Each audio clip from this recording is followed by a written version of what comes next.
আমি একজন বৈধ ভোটার, ভারতের বৈধ নাগরিক হওয়া সত্ত্বেও আমি এই দেশে প্রাইমারি স্কুল থেকে শুরু করে কৃষ্ণ উইমেন্স কলেজে গ্র্যাজুয়েশন কমপ্লিট করেছি। আমি একটা জব করি, তা সত্ত্বেও আমার নামের আমার বিয়ে হওয়ার পরে আমার হাজবেন্ডের টাইটেলটা আমার সঙ্গে যুক্ত হওয়াতে আমার নামটা কাটা যায়। বৈধ ভোটারদের নাম অন্তর্ভুক্ত করার দাবিতে কৃষ্ণনগর মহকুমা শাসকের দপ্তরের সামনে বিক্ষোভ সমাবেশ ও ডেপুটেশন প্রদান কর্মসূচি। অবিলম্বে সমস্ত বৈধ ভোটারদের নাম ভোটার তালিকায় অন্তর্ভুক্ত করে তাদের নাগরিক অধিকার সুরক্ষিত করার দাবিতে আজ বিক্ষোভ ও ডেপুটেশন কর্মসূচি পালিত হলো।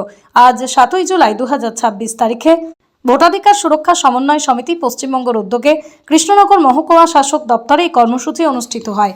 এদিন সকলের হাতে ব্যানার ও বিভিন্ন দাবি সম্বলিত প্ল্যাকার্ড নিয়ে এলাকার সাধারণ মানুষ সহ সংগঠনের প্রতিনিধিরা বিক্ষোভে সামিল হন। তাদের মূল দাবিগুলির মধ্যে রয়েছে ট্রাইব্যুনালে বিচারাধীন ও ডিলিট হওয়া সমস্ত বৈধ নাগরিকদের নাম দ্রুত ভোটার তালিকায় তুলতে হবে, ট্রাইব্যুনালের বিচার পড়ে বাদ পড়া নাগরিকদের আত্মপক্ষ সমর্থনের সুযোগ দিতে হবে, ভোটার তালিকা থেকে নাম বাদ পড়ার উপযুক্ত কারণ দর্শাতে হবে এবং ট্রাইব্যুনালে বিচারাধীন নাগরিকদের বিচার দ্রুত সম্পন্ন করে ভোটার তালিকায় অন্তর্ভুক্ত করতে হবে।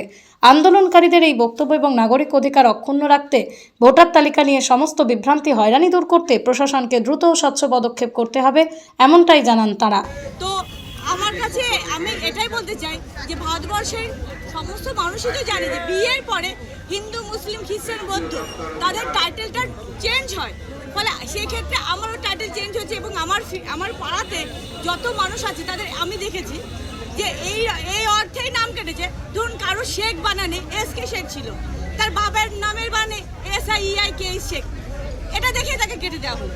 এই যে মানুষকে ভোটার অধিকার কেড়ে নিয়ে মানুষকে বিভিন্ন রকম সমস্যায় ফেলা হলো। আমি কিন্তু সুস্থ সবল একটা মানুষ ছিলাম, আমি কিন্তু এখন প্রেশারের রুগী হয়ে গেছি। একটাই কারণ, আমার ভোটার অধিকার আমি হারিয়েছি। আমি ভাবছি এই বুঝি আমার জব চলে যাবে, এই বুঝি আমাকে বাংলাদেশ নিয়ে যাবে, এই বুঝি আমাকে ক্যাম্পে রাখবে, আমি এইভাবে কিভাবে থাকবো, এই যে দুশ্চিন্তা। আমার কথা হচ্ছে যারা ভারতে জন্ম, যারা ভারতের বৈধ নাগরিক, যারা সমস্ত ডকুমেন্টস জমা দেবে তাদের বাবার, তাদের নিজের, তাদেরকে অবিলম্বে ভোটার লিস্টে নাম নথিভুক্ত করা হোক এবং তাদের ভারতীয় নাগরিকের অধিকার দেওয়া হোক, এটাই আমার বলার। যদি আমরা এই অধিকার না পাই তাহলে কিন্তু আমরা বৃহত্তর আন্দোলনে নামতে বাধ্য হব। আমরা নির্বাচন কমিশনের অফিস ঘেরাও করব।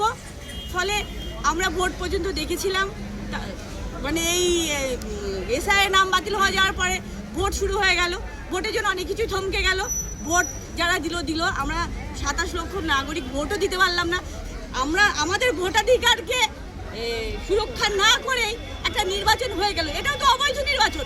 এই যে সরকার রয়েছে, এই সরকারের কি অধিকার আছে? এই যে আমরা 27 লক্ষ নাগরিক ভোট দিলাম না, অথচ সরকার নির্বাচন হয়ে গেল, এটাও একটা অন্যায়।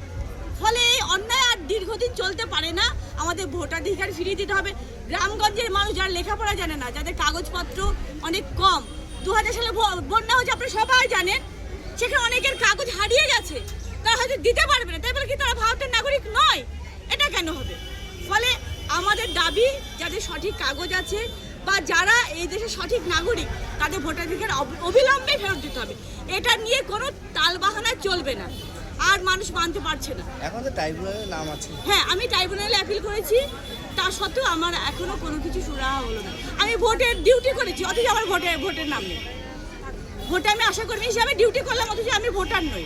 কাজ আমাকে করিয়ে নিল, কিন্তু আমি ভোট দিতে পারলাম না। যেমন ভোট নেই এরকম প্রচুর মানুষই তো ভোটের ডিউটি করেছে, টিচাররা করেছে, আমি সেভাবেই করেছি। আমাকে অফিস থেকে একটা নির্দেশিকা জারি করেছে, আমি গিয়ে ডিউটি করে চলে এসেছি, ব্যাস এইটুকুই। আপনার নাম? আমার নাম আলেয়া খাতুন, আমি নবদ্বীপ ব্লকে সরগঞ্জ গ্রাম পঞ্চায়েতের বাসিন্দা। আর বিডিও অফিসে এসেছে? কৃষ্ণনগর বিডিও অফিসে? না, আমাদের বিডিও অফিস তো নবদ্বীপ মহেশগঞ্জ SDO অফিসে এসেছি, যাতে ট্রাইব্যুনালে যে প্রকৃতি, কচ্ছপের গতিতে ট্রাইব্যুনাল চলছে, যে প্রক্রিয়া ট্রাইব্যুনালের প্রসেস শুরু হয়েছে, একজন যে প্রাপ্তবয়স্ক প্রাক্তন জাজ, একটা 18 বছরের টকবগে যুবক যে কাজটা করতে পারবে, একজন প্রাক্তন জাজ তার পক্ষে কাজটা করে একটু কষ্টসাধ্যই হবে, কারণ এখন মানুষ নানা রকম অসুখে ভুগছে। ফলে এই যে কচ্ছপের গতিতে ট্রাইব্যুনালের যে সমস্যার সমাধানের একটা সিদ্ধান্ত যে সরকার নিয়েছেন বা নির্বাচন কমিশন নিয়েছে, এটা মনে হচ্ছে না যে সবার নাম খুব দ্রুত উঠবে। কারণ দ্রুত ওঠার দরকার। আমি এখন বিদেশে, ধরুন আমি চেন্নাই ডাক্তার দেখাতে যাবো, আমার যদি ভোটার অধিকার না থাকে আমি কিন্তু হয়তো ডাক্তারটা দেখাতে পারবো না। ফলে এই সব সমস্যাগুলো তো মানুষের রয়েছে, ফলে যাতে দ্রুত সবার নাম ওঠে তার দাবি জানিয়ে আজকে আমাদের এখানে। আপনার নাম? আমার নাম আলেয়া খাতুন, আমি নবদ্বীপ ব্লকের সর্বজ গ্রাম পঞ্চায়েত।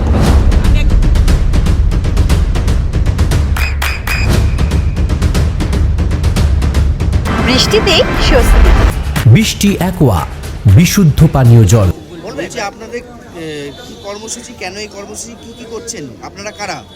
আমি একই দেশের ভোটার নাগরিক, আমি নাগরিক হিসাবে বলছি আমার ভোটটা আমি অন্যায় কাটা হয়েছে। মানে ভোট কেটে কি কাউকে ভালোবাসা কাটা যায়? যে যাকে ভালোবাসা অবশ্যই সে তাকেই ভালোবাসবে, ভোট কাটলেও ভালোবাসবে, না কাটলেও ভালোবাসবে। আমার ভোটটা কী কারণে কাটা হলো শুধু আমার বলে নয়, প্রকৃত অন্য বহু লোকের ভোট কাটা হয়েছে। কেউ ফাঁসি দিয়েছে, কেউ বৃষ্টি আছে, কেউ ট্রেনে কেটেছে, কেউ বাসে কেটেছে।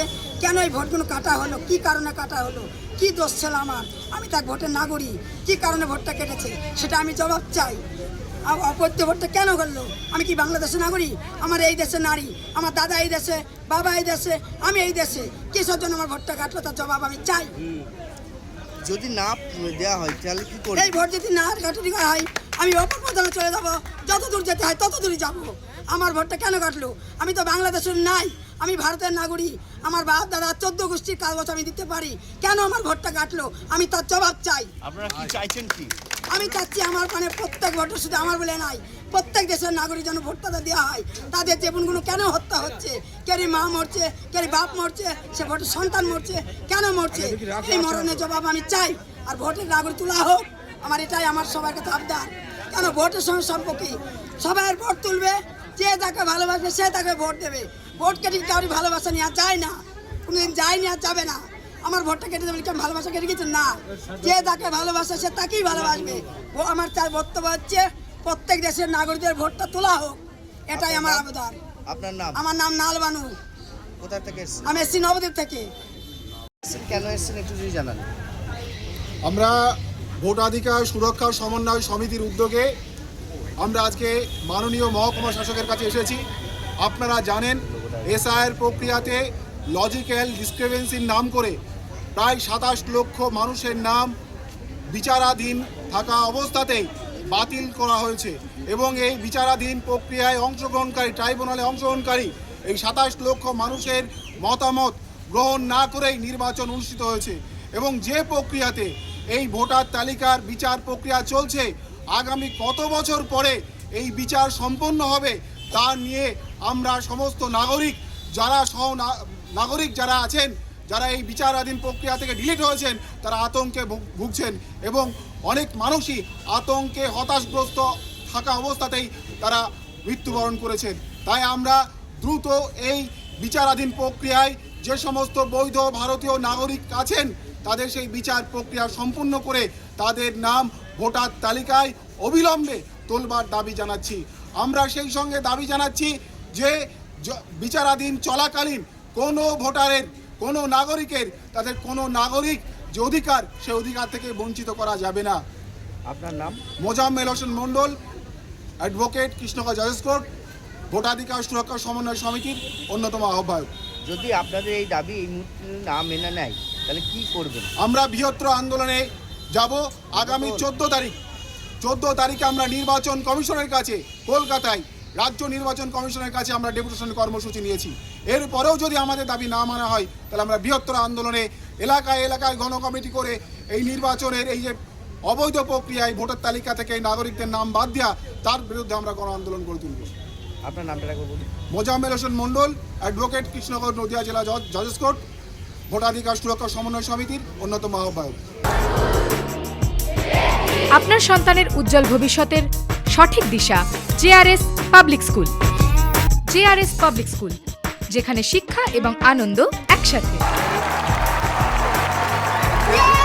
JRS public school has an excellent team of teachers for the holistic development of your child. আপনার সন্তানের উজ্জ্বল ভবিষ্যতের একমাত্র ঠিকানা জেআরএস পাবলিক স্কুল।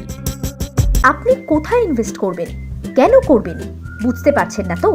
সঠিক গাইডলাইন পেতে আজই আসুন নদিয়ার চাকদাতে নিবেদিতা প্রাইভেট লিমিটেডে। Nivedita private limited, marketing and distribution service. Balcony বা সিঁড়ির রেলিং, মডিউলার কিচেন বা ড্রয়িং রুম, এক কথায় আপনার স্বপ্নের বাড়িকে করে তুলুন আরো সুন্দর। Chakdah ply centre. Gorgeous look বা কোয়ালিটি সবেতেই number 1 Chakdah ply centre. Chakdah ply centre, KBM Chakdah Nadia. হোমওয়ার্কটা করেছো? হ্যাঁ স্যার। এ বাবা, ভুল করেছো কেন? চোখে কেমন ঝাপসা দেখছি, লিখতে আর পড়তে খুব সমস্যা হচ্ছে। চাকদার মডার্ন অপটিক্স থেকে ভালো চোখের ডাক্তার দেখিয়ে নাও। প্রতিদিন প্রকৃত চোখের ডাক্তার ও দৃষ্টি বিশেষজ্ঞ মডার্ন অপটিক্স চাকদহে। চাকদা অ্যালুমিনিয়াম সেন্টার, প্লাই, কাঁচ, laminates, kitchen fittings, door lock, window ও অ্যালুমিনিয়ামের খুচরো ও পাইকারি বিক্রেতা। Chakdah aluminium centre, Purbalalpur 50 number রেলগেটের পাশে, চাকদা, নদিয়া।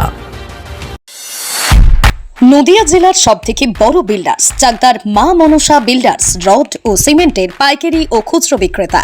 মা মনসা বিল্ডার্স, পদ্মবিলা, চাকদা, নদিয়া। রুম রে মাত্র 1500 টাকা থেকে স্টার খাওয়া দাওয়া, রিজনেবল প্রাইস। নদিয়ার একমাত্র 3 স্টার ক্যাটাগরি হোটেল এনবি সোনার বাংলা হোটেল, কল্যাণী এইমসের ঠিক উল্টো দিকে, কল্যাণী, নদিয়া। নদিয়ার একমাত্র অথরাইজড ডিস্ট্রিবিউটর ঘোষ কমিউনিকেশন, থানার মোড়, চাকদা।